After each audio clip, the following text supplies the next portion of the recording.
Karim Benzema fera partie de cette liste, lui qui avait été privé d'équipe de France pendant longtemps. Stéphane Ravier, vous aviez eu des mots extrêmement durs vis-à-vis de Karim Benzema. Est-ce que vous considérez que le retour de Karim Benzema en équipe de France, dont le talent est incontestable, est-ce que c'est une bonne chose ? Le talent ne fait pas tout. Moi, j'aimerais que Karim Benzema porte les couleurs de l'équipe de France. S'il doit les porter sur le dos, qu'il les porte d'abord dans son cœur. Moi, je me souviens de ses déclarations. Je suis français pour le football, mais je suis algérien par le cœur. Alors, si M. Benzema persiste dans cette vision, eh bien, qu'il joue pour l'équipe nationale, mais à ce moment-là, l'équipe nationale d'Algérie. Mais vous dites souvent les Français d'abord.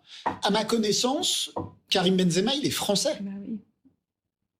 Il est français de papier, oui, il est français de façon administrative, personne ne lui conteste, même pas moi.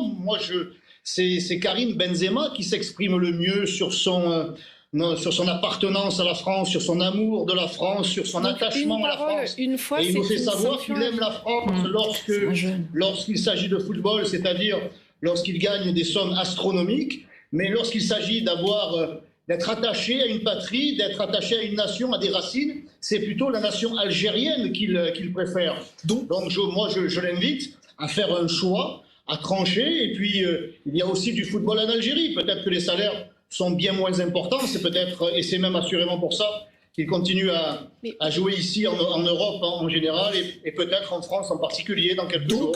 Donc ça vous choque, son retour en équipe de par oui ou par non, son retour en équipe de France vous choque? Ah ben écoutez, la France a été championne du monde sans lui. Vous voyez, comme quoi personne n'est irremplaçable, même pas Karim Benzema. Donc je pense qu'on pourrait très bien s'en passer.